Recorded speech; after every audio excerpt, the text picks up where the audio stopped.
que tout pécheur sans Christ est comme un homme qui tombe dans l'eau et il ne sait pas nager. Et le grand océan, c'est ce monde dans lequel nous nous trouvons. Ce monde est un grand océan rempli de toute forme d'eau, de toute forme de requins, de toute forme de poissons, d'animaux sauvages, des dangers qui peuvent détruire, de toute forme de vagues, des vagues violentes qui peuvent noyer quiconque.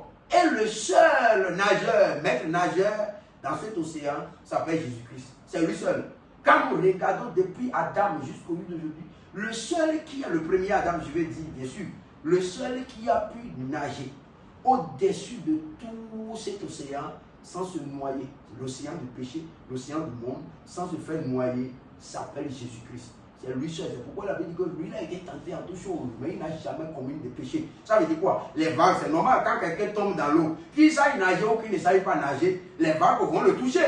Mais la différence entre celui qui sait nager et celui qui ne sait pas nager, c'est que celui qui ne sait pas nager, les vagues vont le noyer, les vagues vont le touffer et il ne finira pas mourir. Mais celui qui sait nager, lui, il va confronter les vagues, il va planer au-dessus des vagues, il sait surmonter les vagues ne peuvent pas l'immerger. C'est la différence. Donc, Jésus était le seul nageur, même nageur, sur cet océan de péché qui est le monde.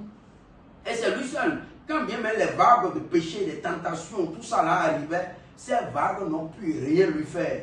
Et pourquoi il dit que lui, il a été tenté en toutes choses, mais il n'a pas commis le péché. C'est la différence entre lui et nous. Mais il n'y a que celui qui sait nager sur un océan qui puisse véritablement sauver quelqu'un qui se noie.